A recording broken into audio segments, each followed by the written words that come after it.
Oh, I love it when a band comes together. It's interesting watching the Sing Street musical and just feeling how naturally this story translates to stage. Which is interesting to admit if you know the production history of this musical and how troubled it's actually been.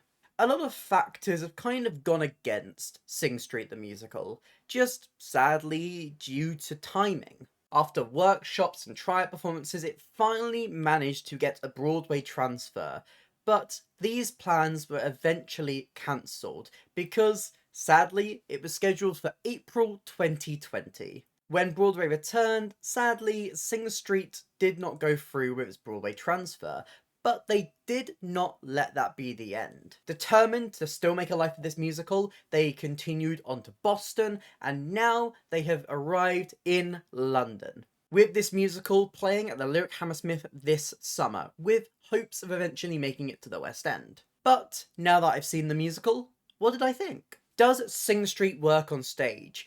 And does this musical get everything right? Let's find out. But if you haven't seen my face before, hi, I'm Ellie, I talk about theatre. I am the most chaotic theatre person on the internet. I do reviews, I do discussions, I do versus brackets, rankings, game shows, and so much more. And if any of that sounds interesting to you, please consider hitting like and subscribe. It really helps me, it helps out the channel. But let's dive into Sing Street the musical. I think my general first thoughts on Sing Street is that I came out of it a little bit surprised that it's not quite a musical in the traditional sense.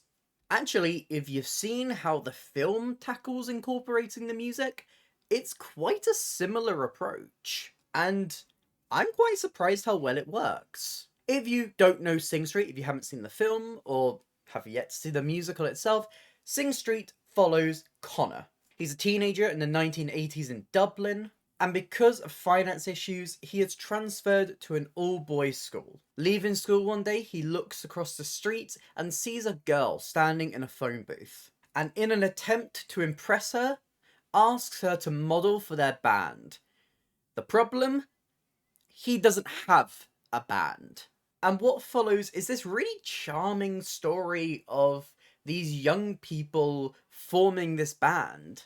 In many other stories like this, it would probably be set up for like a big "you lied to me" sequence, but here it's just this lovely little story of people coming of age, people finding their voice and identity, and channeling a lot of their angst and anger at the world, at their place in life, through the power of music. And I think that's what translates so well in the Sing Street musical.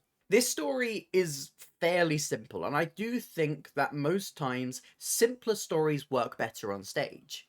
And I think with the natural incorporation of music into this story, it just kind of feels part and parcel for it to be staged, for it to be a musical. And I think the musical does a great job at translating a lot of the ideas from the film. Now, a lot of time I'll go into a lot of these movie to musical adaptations not really knowing the original, but actually, in a strange twist of events, finally, a film that I know is being translated to stage. So that's great for me, isn't it? And there are a lot of interesting changes here, but it feels like it's only the little details. It's only certain characters. It's only little things, because naturally this story really works. Because what's important here is the heart of that. It's the vibe of these kids. It's this young romance. And I don't think there's many instances in this musical of things being changed for the negative. There are some interesting changes here. There's some certain shifts in character dynamics. There's some figures whose roles are slightly enlarged to give Connor and the band another person to kind of lean on. There's certain characters who get different lines, there's certain things here, there, and everywhere, but the gist of the musical stays the same. I think the one thing that we're really missing here, and the one thing I feel like was a slight misfire, is that we don't really see a moment where Connor really shows his appreciation for music before the lie. If you know the film and you remember the film, it opens with Connor playing the guitar. It opens with him singing a song. He's very lightly strumming this guitar and singing this song. It's a very small moment. You can kind of hear his parents arguing in the background, which does a lot to set up Connor already as someone who has an interest in music, and so when he does eventually make this light, when he does eventually uh, throw out this thing into the universe, it kind of makes sense that he already has some kind of skills that would naturally translate. So even though there is a progress and there is a journey that Connor goes on to improve, the quality between something like Riddle of the Model to the songs towards the end, like something like To Find You. There is a journey of that, but there's no real spark in the musical. Instead of choosing to do a more personable moment, they instead decide to adapt the moment where they're watching Top of the Pops, and that's the opening number, which is nice, and I think it sets up the era well, because we're immediately into the 80s, we're immediately into that feeling, we're immediately into that feeling of everyone coming down at 7 o'clock to watch Top of the Pops. I say that like I was alive in the 80s and know that feeling, but because it's such a big and expansive number and doesn't really have a moment in there for Connor to sing, that's the only bit of adaptation that I was really like, I feel like I'm missing that personal touch. I feel like I'm missing Connor's real link to music. It's interesting to look back at something like the Broadway cast album, the album they made just after their first tryout run, and look at what they did then. Because that's honestly what I more expected the translation to be. On the cast album, you listen to it, Connor actually sings a cover of a song. It's that, I Just Can't Get Enough. That song. That one? You remember that one? Yeah. Cool. Which does create this kind of smaller moment that was really lovely. I feel like there's a way to balance these two approaches. Have the bigger, flashier Top of the Pops number, but maybe transfer that. Maybe have a moment towards the end where we go into more of a solo for Connor, where we go into more of a intimate moment with him, because I feel like that's what I'm really missing. I'm missing the foundation here. And because of that, I sometimes find it hard to fully believe that Connor could just magic all this up. The reason he's never caught out in his lie is because it's kind of a half lie. He has an interest in music, he has his brother there to help him through things, but there needs to be that key moment of, okay, here's the spark. Here's the talent and here's the drive that he does have, and the enjoyment of music, so that we believe this journey that the musical takes us on. All of the other changes I actually really, really like. There's some things that are very different to the film, but I feel like the other ones actually serve the story and the version of Sing Street that we're seeing on stage a lot more. You may remember the character of Eamon from the film, and if you do, you may remember his mother. She's kind of there in the background in the film, and she's kind of just done with the band before they've even started. But then there's like a one scene, like a one glimpse, as the band are starting to get better. I think it's during the up sequence, where she's kind of in there and kind of enjoying it, showing this change and this growth. The musical takes that character and does a very interesting things with her, and kind of gives Connor and the band another figure to lean on. What's interesting is they swap some of the characteristics from the unseen father of Amon onto her. She's the one who is in the band, whereas in the film it's the father. And so when they kind of come to her, she's really open to letting them perform in the living room. She's really open to them doing the band stuff. She jokes along with them. She's really encouraging of them. And I do think that's quite a nice dynamic to have, giving them another figure to help them out and to lead them on and to push them in the right direction, and makes her character stand out a lot more in this adaptation. There's also Connor's brother, who has a very similar approach. He's a bit softer in the musical, I would say. And they kind of flesh out a lot more of his story and give him more of a reason of why he's struggling in life. Slight changes from the film into his general backstory and character lore, but still giving that kind of same effect, but to make it feel a bit more personal, especially because he's the final figure we kind of leave this musical on. They also incorporate the sister a lot more. The sister kind of feels like she's just in the background of the film, but by taking a couple of things that the brother would normally get, the brother gets in the film, and giving them to the sister instead, it makes her have a bit more of a voice and a bit more of a presence overall. And that's how they've tackled a lot of this adaptation. It's not changing massive, massive things, but it's just defining it. It's different, definitely. But I think the changes, while slight, do service this version of Sing Street very well. I think the other big change to talk about when it comes to characters and how that affects the adaptation is actually when it comes to the band itself. If you've seen any of the rehearsal footage, if you've seen photos and the production photography, you may notice there's an additional member of the band here. It's a bit more complicated than just adding one person, because if you look at the film's cast and you look at the musical's cast, there's technically one who's kind of renamed or cut, and an additional one added as well. The character who's cut is the character of Inge.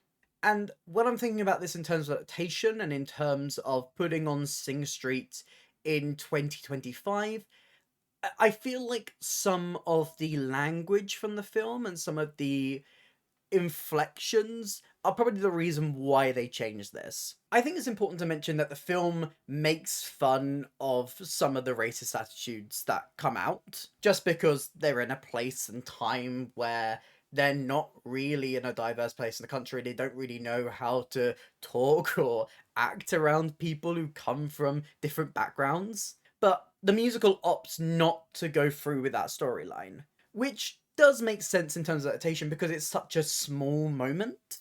And also because the musical itself is slightly more diversely cast, they probably felt it unnecessary. So instead, that character is renamed, and they add another member to the band, leaving Connor, Eamon, Darren, the producer, manager person, Gary, Larry, Declan, Kevin. But the real reason they probably make this change is because of the fact that this is an actor muso show. So it's likely that for this music and when they were translating it and when they were adding new things into the score, they just needed another pianist there. They needed another person. And a lot of these band members will switch across different instruments. I mean, the program literally lists all of the ones that they can play. Kevin stays on the drums. Declan goes between electric guitar, acoustic guitar, keys. Eamon does the piano and the keys as well. We have Larry, who does the bass, acoustic, goes onto keys sometimes as well, and Gary, who also does electric guitar, acoustic guitar, keys. So they're all switching around for different moments. A lot of the time they're playing some of the incidental score at the sides of the stage as well, so they're all switching between these different instruments. I will say the musical, like the film as well in places, doesn't really flesh out many of the additional band members. The main focus is on Connor here, and the secondary focus on Eamon. So watching it, I still kind of felt like I didn't really know the full band, but I would levy that same opinion to the film as well. I don't think that's something that's being muddied here because of them adding another character. Their main moments kind of stay the same, with the jokes about their outfits and their costumes during Riddle of the Model, and some of these small moments when they're forming the band. Those are like the key moments where they shine, but they do kind of lose a lot of their presence throughout the rest of the musical, which is weird when we've had characters like Eamon's mum be really, really fleshed out, and some additional things added to Connor's sister, but the actual members of the band still kind of feel like we're missing them. But at the end of the day, I just think this story is so charming. And it's that heart of the story that makes Sing Street work. Not too much is changed about Rafina and Connor's relationship here. I think the biggest change is that we never actually see the boyfriend. And they make him a lot more distant and a lot older, adding an extra kind of underlining layer of trauma underneath Rafina's story here. As you may have noticed, you do know the film, and you noticed me saying that he sees her in a phone booth as well. That's something else they changed. They give her a solid foundation and a solid structure to be on, instead of the staircase from the film. But I'll speak about that when I speak about the set. But I actually think it does really work having that distance between the boyfriend as well, because it allows you just really to focus on Connor and Rafina. And I think the musical version draws a lot of emotion out of that storyline. I think it has some really great moments, some really great original moments where they show how deeply it affects Rafina and they show the impact of that relationship. It's very, very hard hitting. And with the conflicts between Connor and Baxter, and the slight restructuring they do to pace that storyline throughout the entire show, and to sharpen up those conflicts and to make them feel a lot stronger, to really pump up that angst that Connor feels about school, about his place there, and his conflicts with Baxter himself. I feel like Sing Street stays quite true to the film, but expands where it needs to. The places where I feel like it just needs to touch on it a little bit more is in maybe setting up that band and in setting up Connor's whole storyline, giving us that glimpse of his real passion for music that I don't quite feel like we fully get in the current new opening number that they have. But talking of new opening numbers, let's transfer now into the music. I've mentioned a little bit that this isn't really a traditional musical, and when I say that, I mean we don't stop the show very often to sing a song where we dive into the emotion.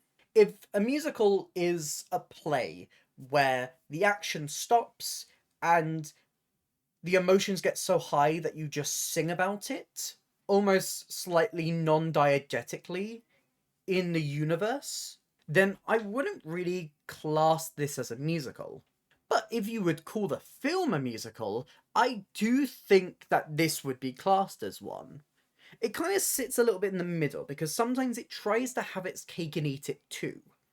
And I'll say, personally, I don't really know exactly how I feel about that, because there's a couple of additional songs in here, most of the time fitting very well to the style of the original songs. So much so that I feel like if you go into this not really knowing Sing Street, you probably will struggle to pick out which ones are new and which ones were from that original film. But there's two songs that really do stand out because they're written into much more of an MT style. There is one for Rafina, and there is one for Connor's brother, Brendan. Before I speak about this, I want to say I'm very conflicted on it because I like these moments, especially as someone who comes into this as a big musical theatre fan. I think these are important moments, but because of how the rest of the musical has kind of tackled itself, it does kind of feel a little bit jarring, and I can't lie about that. But the songs in question, the first one I'll speak about is Rafina's one, which is Beautiful Disguise, which gives another insight into her feelings around her boyfriend, into her feelings around her place in life.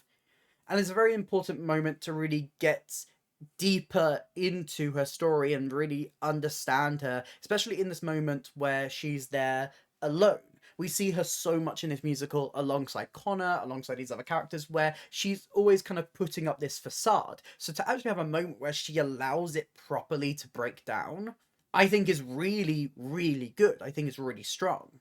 And the other moment, the one for Connor's brother, is a similar moment where he's alone and he's really explaining why he can't leave the house, why he's struggling with that, why he's not really ready and able to face the world, which is the biggest kind of shift in his storyline here. They kind of take that moment where he's on the staircase, and that one moment where Connor says to him, "Oh, you haven't left the house in a while," and flesh that out and make that a bit wider and explore that more so than the Germany storyline. But again, like Rafina's, I love this moment, and I feel like it's an important moment, especially when we are going to tackle a lot more of his story and we see him and how his story with Connor links very thematically. I think it's important to have a moment where he has that. And I think it's interesting because naturally Connor doesn't really need a song like this, because all of those emotions and all those feelings happen through these songs he's writing for the band anyway. So he doesn't really need a song where he breaks out and sings about things, because it's all there. It's all there in Riddle of the Model, his feelings for Rafina. It's all there in Up, and that joy he feels where he's finally feels like he's finding love. His angst and his anger towards Baxter in a song like Brown Shoes. Like a true artist, he uses that music to channel his feelings and emotions, so we don't really need a musical theatre style song for him. But because he doesn't really get that kind of style, it does kind of feel weird that we get it with these characters. But the thing is, I don't want these moments to be cut. I just think they're a little bit too musical theatre. I wonder if there's a way to keep the songs as they are, but just to make them feel a little bit more incorporated into the style and to the more diegetic tone of Sing Street. Diegetic tone is such a weird way to phrase that, but hey, you get what I mean. Like, I want these to be more them singing in this world. But I think that's just something that's naturally come through the creation of this musical, because from reading what the writers mentioned in their notes in the programme, yeah, specifically with Gary Clark, he mentions in his interview here that they added a lot of new songs for this specific production. And he writes, every time we've put Sing Street on stage, we've learned gigantic amounts. In the previous New York and Boston iterations, I was probably a little allergic to making too many additions or changes to the music out of loyalty to John's beautiful film. Also, just for clarification, Gary Clark did also write a lot of these songs alongside John Carney for that film. This time, however, I could see the ways that we could tell more story and illuminate some characters who are not in the band in song. We added 5 brand new songs, including a big cast opener called Everything Stops at the Top of the Pops, that I've written with John Carney, and songs for Rafina and Brendan that hopefully let us into their hearts and minds a little bit more. So you can kind of see from that in previous workshops and previous tryouts for this musical, that they've been a little bit afraid to add. And so the reason that these do just feel a little bit jarring is because the rest of the musical hasn't really been written for this style. But I do think that is an easy issue to fix. I do think it's quite easy to just tweak a couple of things to make sure that these land a little bit stronger within the musical itself, and to kind of match the style that these other songs work towards. With that aside, I think they translate all of the other songs incredibly well, and they sound so good. Riddle of the Model is such a fun number. I like how they get to kind of do the more professional looking version of it, so you can have that impact of the band, and then they've pre-filmed like a slightly worse version where they're dropping the mic and it's a bit more unprofessional for when he shows it to Brendan, so you can have that kind of style of, oh, I see that things are going wrong here, like they do in the film with the things happening behind the camera with the cymbals falling over and people losing their mics and things, without kind of ruining that picture of that first filmed number. Up is so good. Up is one of my favourite songs from the Sing Street film, and they've translated it so well. It's so expansive, it's absolutely gorgeous. Driver Like You Stole It is so fun. They do this entire sequence of songs similar to the gig at the end of the film, but just slightly reworked in this version to be a bit more of a protest, so you can have this fiery, punchy moment of them taking over. And that entire sequence of those songs, they shove in Girls there, they do Brown Shoes there, they do the full version of Drive It Like You Stole It. It just allows everything to kind of come to life and gives you that final triumph for that whole band as well. So my feelings on the music and how it's incorporated are a little bit complicated, but I don't hate this approach. It just feels like these are new things for London that they just need to slightly tweak just to make sure it all matches and all fits under this same umbrella. I really do enjoy the set here. It's mostly brought to life through projection. It's quite a simple back wall with 3 panels so they can kind of sneak set in through the centre. A lot of the cast will sit on the stage a lot of the time, mostly because they've got to play the music, they're bringing us into the songs. So they have these school benches kind of set towards the side, which match this style and the setting very well, while also not feeling distracting. As I previously mentioned, instead of having the steps to the girls' home where Rafina normally stands, they instead place her into a phone booth, which gives a very striking image. I really like this change because I feel like just wheeling out like a staircase, 1 would have been very clunky, and 2 wouldn't have been as visually striking as this green telephone box covered in graffiti. It looks really, really good. And they incorporate it really well into these dream sequences, into dances. They twist and move it around. And of course, it now links more into the unseen boyfriend, waiting for that phone call.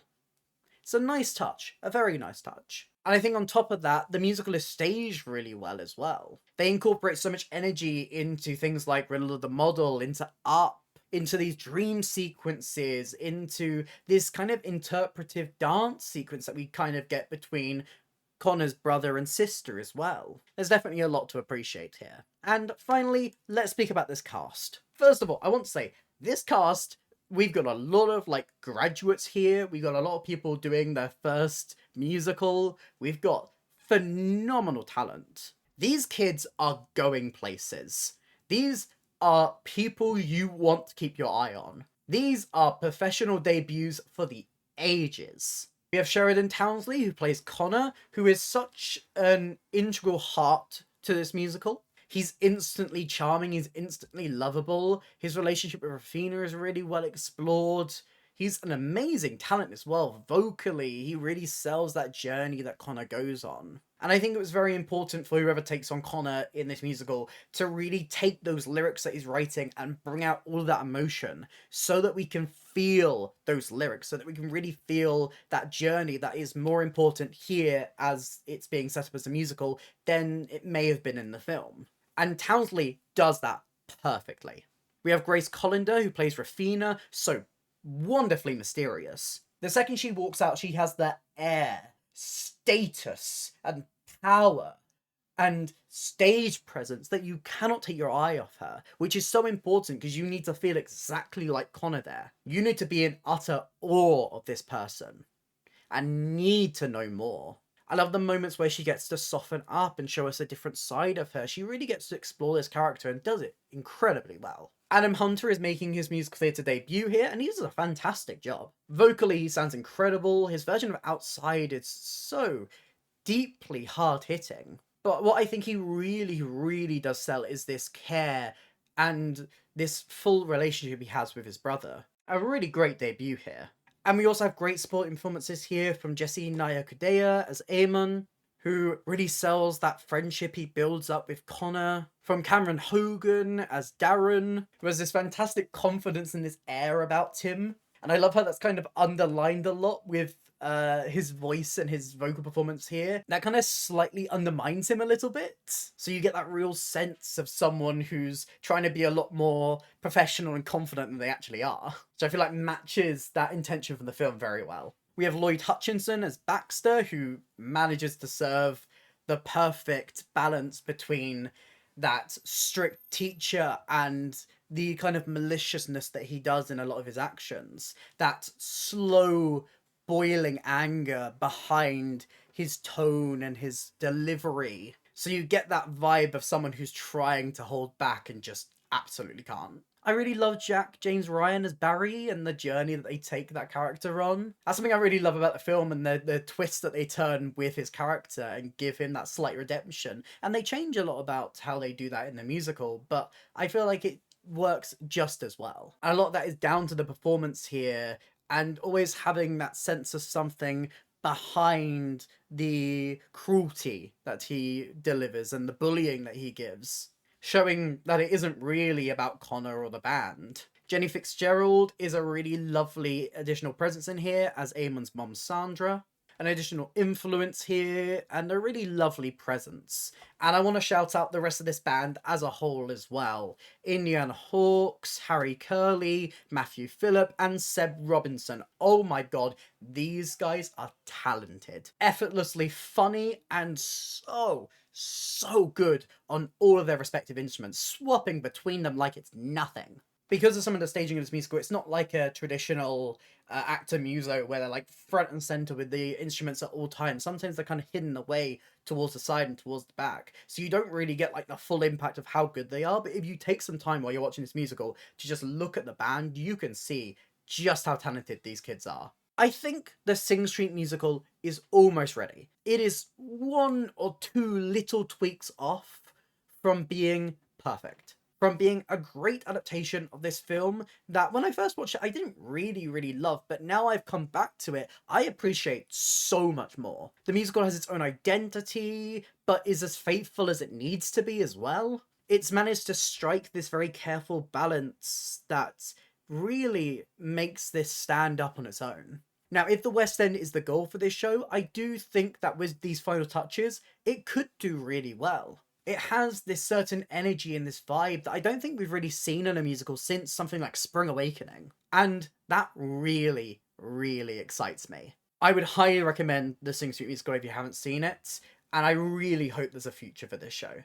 But what do you think? Have you seen the Sing Street musical? Either in America for its tryouts there, over here, now? Let me know all your thoughts on this musical in the comments down below. If you did enjoy this video, please consider hitting like and subscribe. It really helps me, it helps the channel. Here's some links to some other videos on screen right now, and a link to my Instagram if you'd like to drop me a follow over there. And a huge thank you to our lovely channel members for supporting me and what I do over here. But that's it for me today, and I hope to see you next time. Bye!